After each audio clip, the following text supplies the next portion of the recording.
Abençoados com todas as sortes de bênçãos, já estamos na melhor noite de nossas vidas. Estamos vivos, chegamos até aqui em perfeita vitória, conduzidos em triunfo, reinando em vida pelo conhecimento. Recebemos a abundância da graça de Deus e isto tem nos proporcionado uma paz. Estamos seguros, tranquilos e sem temor do mal. Bem-vindos sejam todos à live do programa da Igreja em Espírito e em Verdade. Este é o nome deste canal. Você que está acessando por alguma outra mídia, que foi compartilhado através de um outro canal, ou pelo Facebook, ou Instagram, ou qualquer mídia digital, e ficou interessado em conhecer melhor o nosso trabalho, o nome deste canal é Igreja em Espírito e em Verdade. Eu sou o teu irmão em Cristo, Geraldo Moraes. Bem-vindos. Você acessou um canal com uma diversidade, com assuntos. Nós não estamos presos a nenhuma religião, não temos nenhum conceito que estabelece uma regra, uma norma. Nós estamos numa diversidade de conhecimento, estamos sujeitos ao crescimento, estamos a cada dia renovando a nossa mente.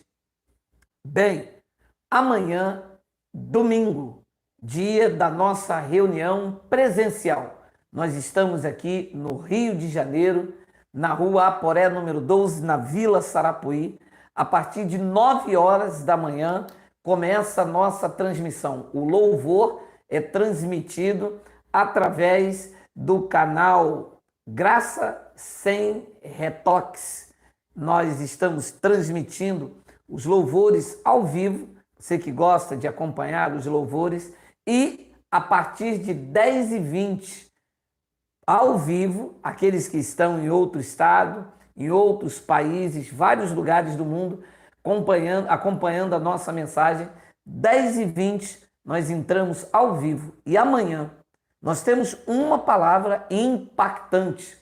Tenho dito, amanhã o pregador sai a semear a palavra que arde no coração, uma palavra de autoridade, de intrepidez, uma palavra de encorajamento. É assim o nosso trabalho todos os domingos. Você que está no Rio de Janeiro, venha estar conosco. A partir de 8h30, eu, a minha esposa e os demais irmãos já estamos ali tomando um café, bolo, abraço, suco, chá de erva doce, café com leite, chocolate. Já estamos ali. 9 horas o louvor. Temos então uma instrução, eu gravo a pérola. 10h20 temos então a transmissão ao vivo, direto do Rio de Janeiro para o Brasil e vários lugares do mundo. Sejam todos bem-vindos. Eu quero falar sobre esse assunto. Para ser graça, tem que ser herege. Não existe outra colocação. Você já deve ter ouvido, como eu já ouvi várias vezes, você já deve ter ouvido falar, você é um herege.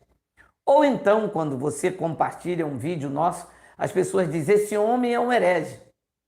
Não se entristeça. É isto mesmo. Eu sou um herege. Você é um herege. Por quê? A palavra herege, o seu significado, quer dizer, aquele que professa doutrina contrária do que foi estabelecida pela igreja como um dogma, ou aquele que sustenta uma tese, uma doutrina contrária ao que o sistema religioso estabeleceu. Em 1517, o monge agostiniano chamado Martinho Lutero, ele se levantou veemente contra os dogmas da Igreja Católica, com base na Epístola de Paulo, em uma passagem da Epístola de Paulo, onde ele leu, o justo viverá pela fé. Ele então publicou 95 teses. A reação foi imediata. Martinho Lutero foi considerado como herege, como um fora da lei. Então, um herege é todo e qualquer, é todo ou qualquer ideia que seja contrária ao que está estabelecido como regra de conduta. Então, por que eu digo que eu sou um herege? Porque eu me levantei contra tudo que está estabelecido aí como verdade de Deus, que não é. Eles mudaram a verdade de Deus em mentira. E eles foram tidos como homem de Deus. Eu disse não, eu protesto. Eu sou um protestante. Então, quando eu me insurgi contra isto e apresentei as minhas razões e publiquei no YouTube os vídeos, eu fui imediatamente considerado como herege pela igreja evangélica.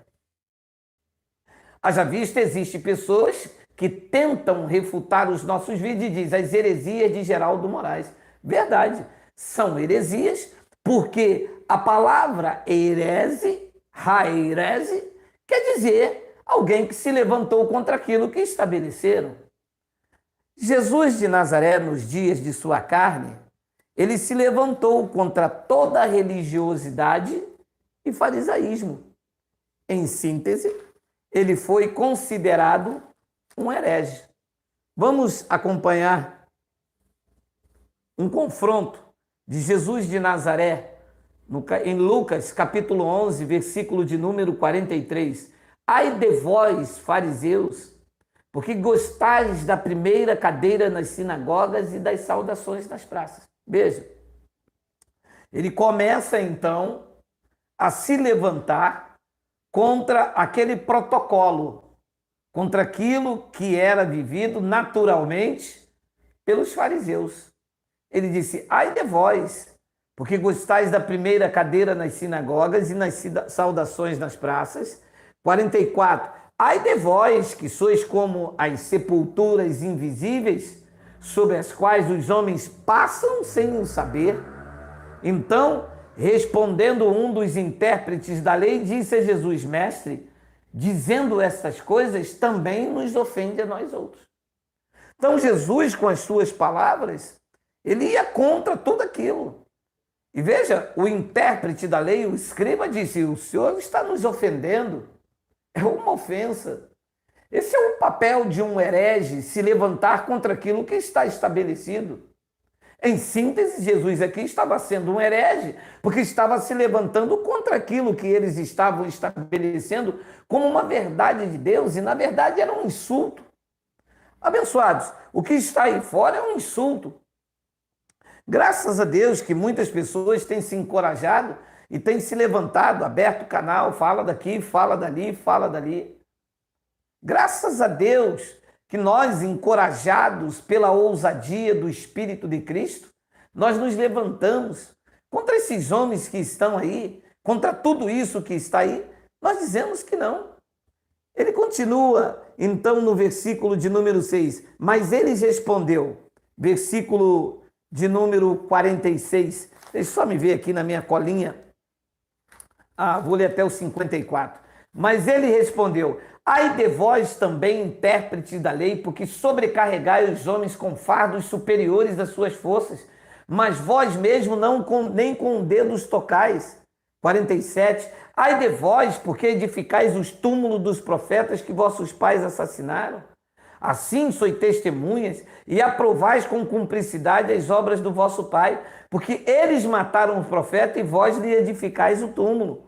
Por isso também disse a sabedoria de Deus, enviar-lhes-ei profetas e apóstolos, algum deles matarão e a outros perseguirão, para que desta geração se peçam conta do sangue dos profetas derramado desde a fundação do mundo, desde o sangue de Abel até o de Zacarias, que foi assassinado entre o altar e a casa de Deus. Sim, eu vos afirmo, contas serão pedidas a esta geração. Ai de vós, intérpretes da lei, porque tomaste a chave da ciência, contudo vós mesmo não entraste e pediste o que estava entrando. Saindo Jesus dali, passaram os escribas e fariseus a arguí-lo com veemência, procurando confundi-lo a respeito de muitos assuntos, com o intuito de tirar das suas próprias palavras motivo para o acusar. Então veja, em síntese, eles estavam achando que Jesus se levantava contra o que eles estabeleciam como verdade.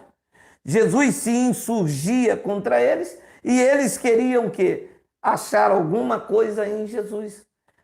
Claro que eles estavam dizendo que o que Jesus estava colocando ofendia eles, como um deles mesmos falaram. O sistema religioso, para defender os seus dogmas escravizadores, sempre irá reagir dizendo: isto é heresia. E os seus defensores, os defensores do sistema religioso, sempre vai dizer: esse homem aí prega heresia. Mas veja, eles não veem heresia quando eles mandam fazer campanha, eles não veem heresia quando mandam escrever num papel para levar para o monte, eles não veem heresia quando passa óleo na carteira, tudo antibíblico. Isto eles não veem heresia. Na verdade, porque isto não é uma heresia. Heresia, repito, você pesquisa no Google, você lê no dicionário, heresia é tudo aquilo que vai contra o que a igreja estabeleceu como conduta, como dogma, como regra. E é o que nós fazemos. Mas o sistema religioso vai sempre reagir dizendo que é heresia sem saber o real sentido desta palavra. Olha o que diz Atos, capítulo de número 6, versículo de número 8, eu vou ler até o 15. Estevão, cheio de graça e poder, fazia prodígios e grandes sinais entre o povo. Levantando-se, porém, alguns dos que eram da sinagoga, chamados dos libertos, dos sirineus, dos alexandrinos, da Cilícia, da Ásia, e discutiam com Estevão, e não podia resistir à sabedoria, ao espírito pelo qual ele falava. Versículo de número 11. Então subornaram homens que disserem: temos ouvido este homem proferir blasfêmia contra Moisés e contra Deus. Subornaram homens que dissessem. Ora, como não poderiam resistir à sabedoria de Estevão, chamaram alguns homens e falaram: olha, nós vamos lhe dar tanto, nós vamos te ajudar nas suas compras, nós vamos te dar um cargo para você dizer que o que este homem está dizendo é uma blasfêmia contra Deus e contra Moisés. E uma vez que aquilo seria blasfêmia, Estevão seria julgado e sentenciado à morte. Este é o papel do sistema religioso: santificar o que é profano e profanar o que é santo. Este é o trabalho, esta é a visão, este é o papel do sistema religioso: reagir veemente quando não podem contradizer a sabedoria do Espírito Santo aplicada em nossas vidas. Veja, então subornaram homens que dissessem: temos ouvido este homem proferir blasfêmia contra Moisés e contra Deus. Sublevaram o povo, os anciões e os escribas, e investindo, arrebataram e o levando ao sinédrio. Um homem cheio do Espírito Santo. Ninguém poderia resistir às palavras. O que fizeram? Fizeram uma conspirata, dizendo: ele blasfemou, ele é um herege. Versículo de número 13. Apresentaram testemunhas falsas que depuseram, este homem não cessa de falar contra o lugar santo e contra a lei. Você vê se isto aqui não é exatamente os dias atuais, quando você mostra no Evangelho que o batismo é de Cristo, quando você mostra que você é um eleito, um predestinado. Quantas coisas já se levantaram contra você, levantando um tribunal, foram chamar o pastor, foram chamar a missionária, fizeram um grupinho contra você. Quantas e quantas pessoas reagem veemente? Olha, apresentaram testemunhas falsas que depuseram, dizendo, este homem não cessa de falar contra o lugar santo e contra a lei. Versículo de número 14, porque o temos ouvido dizer que esse Jesus, o Nazareno, destruirá este lugar e mudará os costumes que Moisés nos deu. Ora, eles não sabiam, Mas esta era a verdade. O que é que eles diziam? É blasfêmia. Abençoados, foi exatamente isto que se deu em 70. O templo destruído, o costume de Moisés banido e a graça de Cristo estabelecida como uma glória sobrenatural sobre as nossas vidas, tirando o medo, tirando a culpa, tirando o peso. Estevão, quando testemunhou disso, disseram, é uma blasfêmia. Quando nós chegamos dizendo o dízimo, você foi enganado. Meu amado, a reação pastoral foi intensa. Mas me chamaram de Baal-zebub, me chamaram de Pombagira, de Exu Caveira, que eu era o herege, eu sou o maior herege do Brasil. Me chamaram até de anticristo.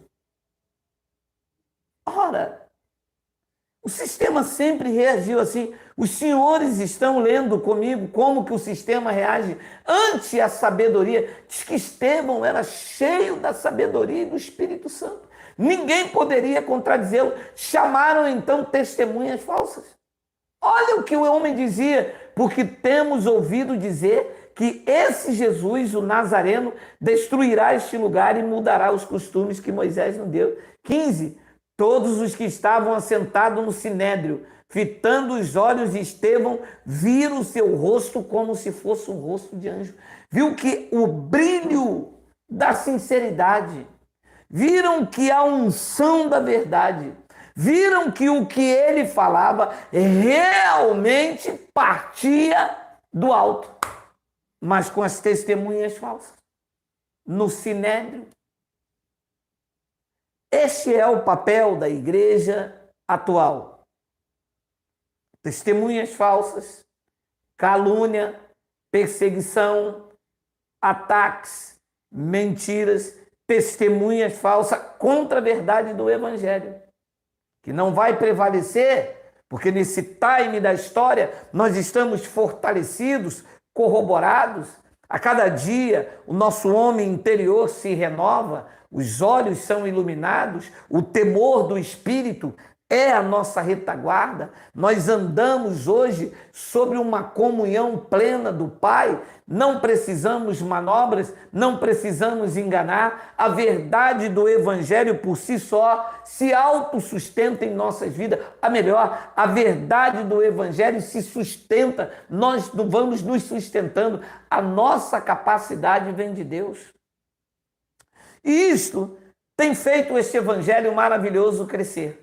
Hoje você abre no YouTube, tem várias pessoas enfrentando. A graça de Deus não gera covardes. Deus não trata com covardes. Deus trata com valentes. Paulo disse, eu combati o bom combate. Chamou Timóteo, disse, um bom soldado de Cristo. Disse, Timóteo, combate o bom combate de acordo com a profecia que foi manifestada na sua vida. Nós nos levantamos de forma imperiosa. Um homem semi-analfabeto se levantou contra todos os pastores, teólogos, mestres, ditos professores da escola dominical, colocou eles no lugar deles e disse, sete, não é ceia, é Páscoa, quietos. Um homem com a quarta série, com a sabedoria do Espírito e não dentro de um gabinete pastoral ou num curso de meia tigela de teologia, disse aos grandes líderes nesta nação, vocês enganaram o povo com o dízimo. O dízimo não é dinheiro, dízimo é alimento. Vocês enganaram o povo, manipularam, vocês desonestos, dompadores de dinheiro dos outros, explorador da fé alheia. Sente! E como não tem como contar, o vídeo está aí com 1.600.000 e poucas mil visualizações, como não tem como confrontar as verdades incontestes dadas pelo Espírito, haja visto que eu não sei falar, não tenho como eu a mim mesmo, tamanha grandeza da revelação está canalizada ao Pai, porque dele é a sabedoria, dele é a honra, dele é a glória, dele é o louvor, dele é o império e domínio, a majestade sobre as nossas vidas. Como que eles reagem? Com calúnia, com difamação, com mentira, porque é isso que eles têm nos seus alforjes pastorais. Nunca pregaram o evangelho? Sim, é assim que reagem. Os fariseus e escribas reagiram dizendo: mestre, assim tu nos afronta. Vamos procurar alguma palavra para pregar dentro de um erro e fazê-lo cair. Estevão, cheio do Espírito Santo, diz o relato em que eu vos mostro esta noite, diz que eles então olharam, ouviram a palavra dos caluniadores, mas olharam para ele e viram: esse homem tem o rosto de um mensageiro celestial. Esse homem não pode estar mentindo. Pilatos disse, a mulher de Pilatos disse: por causa deste homem a noite toda eu sofri. Pilatos vira para a multidão e diz: eu não vi mal nenhum neste homem, estou lavando as minhas mãos. Não adianta. O chamado de Deus é para ir contra o que está estabelecido. Chamem de quem quiser, mas quem assumiu a graça de Deus para a sua vida. Paulo pregou a Timóteo e prego eu aos senhores desta noite: todos os que quiserem viver piamente em Cristo Jesus padecerão perseguição. Eu sei do meu chamado. O meu chamado é confrontar e sei que serei confrontado. Mas os confrontos que vierem contra mim virão com calúnias. Haja visto que eu estou pautado dentro do Evangelho e nada pode ir contra a verdade senão a própria verdade. Sei também que é árduo, haja visto que eu não sei falar, sou um homem pesado de língua, mas é por isso mesmo que quando eu falo aqui, baseado dentro da palavra do Evangelho da graça de Deus, que é uma espada afiada de 2 gumes que dilacera a alma, assim como dilacerou a tua e de tantos outros que vão se render a esta palavra, que é espírito e é vida e que tem alimentado as nossas vidas. Para cima deles, força, foco, ousadia e determinação. O sistema sempre reagiu assim e sempre vai reagir. Atos, capítulo de número 24, versículo de número 1. Olha isso aqui. 5 dias depois desceu o sumo sacerdote Ananias com alguns anciões e com certo orador chamado Tértulo, os quais apresentaram ao governador Libelo contra Paulo. Sendo este chamado, passou Tértulo a acusá-lo, dizendo: excelentíssimo Félix, tendo nós por teu intermédio gozado de paz perene e também por teu providente cuidado, se terem feito notáveis reformas em benefício deste povo. Sempre e por toda parte, isto reconhecemos com toda gratidão. Entretanto, para não te deter por longo tempo, rogo-te de que, conformidade com a tua clemência, nos atenda por um pouco, porque tendo nós verificado que este homem é uma peste e promove sedições entre os judeus esparsos por todo o mundo, sendo também o principal agitador da seita dos nazarenos. Veja isso aí. Diz que o homem vai diante do governador e faz uma lavagem, sabe? E puxa a brasa para cima do homem, fala aquelas palavras lindas, pede para ser atendido, sempre por toda parte. Isto reconhecemos por gratidão, entretanto, para não te deter por longo tempo, depois de ter, sabe, babado o homem todo, ele diz: rogo-te de conformidade com a tua clemência, que nos atenda por um pouco. Olha o que esse homem vai falar de Paulo. Porque tendo nós verificado que este homem é uma peste. Olha como se apresentou Paulo. Uma peste. Você sabe o que é uma peste? Sabe que a peste é uma doença contagiosa? Era assim que o sistema reagiu com Paulo. Disse que ele era uma peste. Promovia sedições entre os judeus esparsos por todo o mundo, e que diz que Paulo era o principal agitador da seita dos nazarenos. Glória a Deus. porque a peste me pegou. La peste. La peste me pegou, me infectou. Esta doença contagiosa chamada o Evangelho da Graça de Deus. La peste. La peste me pegou até as entranhas. Eu estou infectado, não quero que me dê nenhum remédio, não quero que me dê nenhum tratamento, porque a peste da graça, eu vou falar como os espanhóis, la peste. La peste me pegou, me entranhou, me deixou febril,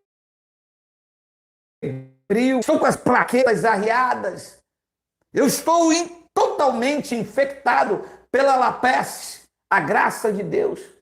Ah, disse ele, este homem promove sedições e é o principal agitador da seita dos nazarenos. Ele não sabia, viajava e delirava nas suas ousadas asseverações. Não sabia nem ao certo o que falava. Paulo não era agitador de seita nenhuma. Paulo promovia a fé que era dos eleitos, escreveu a Tito.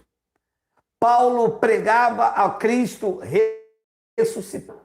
Paulo era o homem bomba do evangelho e aonde ele passava, quando eles abriam a Torá, a espada afiada nos seus lábios dilacerava os corações. Diz o texto em Atos que houve um grupo de pessoas que rasgavam os seus livros de uma grande fogueira e a palavra do Senhor corria e crescia sobremaneira. Mas a peste chegou até nós e está fazendo um grande reboliço. E sabe o que eles falam? Geraldo, você é um herege? Sim, prazer. Geraldo, o herege, la peste, o homem que não sabe falar, o homem que não tem cultura, mas pelo temor do Espírito Santo, abre a espada afiada de 2 gumes e tem dilacerado pelo poder de Cristo, pelo poder do Evangelho, sem colocar campanha, sem colocar corrente, medo, ameaça, dedenriste, sem colocar os títulos, as autoridades eclesiásticas, sem dar pão, sem dar suco, sem fazer uma campanha ou sem fazer uma manobra, apenas dizendo ao povo o que eles são em Cristo. Temos feito a diferença e isso não apara nunca mais. Sabe por quê? Porque nada pode contra a verdade senão a própria verdade. A peste me pegou. Pegou você. E nós estamos infectados. Estamos na contramão do sistema. Isto é ser herege. O sistema diz, tem que dar dízimo. Nós nos levantamos contra e dizemos, não tem que dar dízimo. Cada um contribui segundo propor no seu coração. O sistema diz, tem que fazer campanha. Dissemos, somos livres, não estamos aqui numa negociata.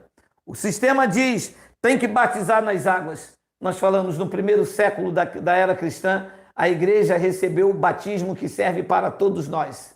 O batismo foi na cruz. A imersão foi de Jesus de Nazaré para cumprir a justiça. Fazendo justiça pelos judeus e atraindo os gentios, ele batizou a igreja na sua morte. Ele foi mergulhado nas águas. Judeus e gentios, fazendo o novo Israel, foi imerso no seu sangue. Somos o contrário. A igreja diz, é santa ceia, é o corpo de Cristo, um pedaço de pão. A peste diz, o corpo de Cristo é a igreja e ele o cabeça. A igreja diz, é o pastor presidente e o pastor da confissão, da convenção. La peste diz, Cristo é o cabeça. Cristo, ele é que governa nossas vidas. O sistema diz, tem que ser por sacrifício e por obras. A peste diz, não, se for por obras, já não é graça. Tem que ser por fé para que seja segundo a graça. Estamos convictos que estamos vivendo um novo e vivo caminho. E, debaixo dessas convicções e dessas declarações, apresentamos aquilo que é a verdade estabelecida para a Igreja de Cristo, e isto como heresia principal do que temos pregado. Romanos capítulo 12, versículo de número 1, eis a heresia central de la peste. Rogo-vos, pois, irmãos, pela misericórdia de Deus, que apresenteis o vosso corpo por sacrifício vivo, santo e agradável a Deus, que é o culto racional. A igreja prega extremamente contrário e eu me levanto como herege e digo: o culto é com entendimento, é com sabedoria. Esteja você aonde você estiver, o culto tem que ser racional, tem que ser com entendimento.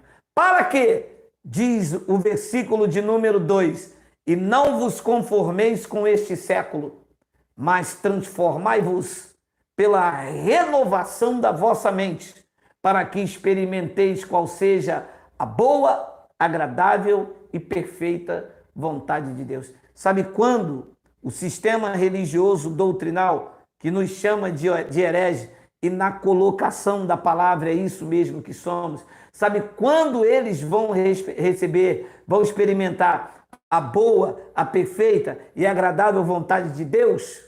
Quando eles romperem com o sistema, porque enquanto estiverem lá, a mente não é renovada e fica naquela roda gigante, igual aquele ratinho que fica assim em círculos a semana inteira. É assim que está o sistema religioso.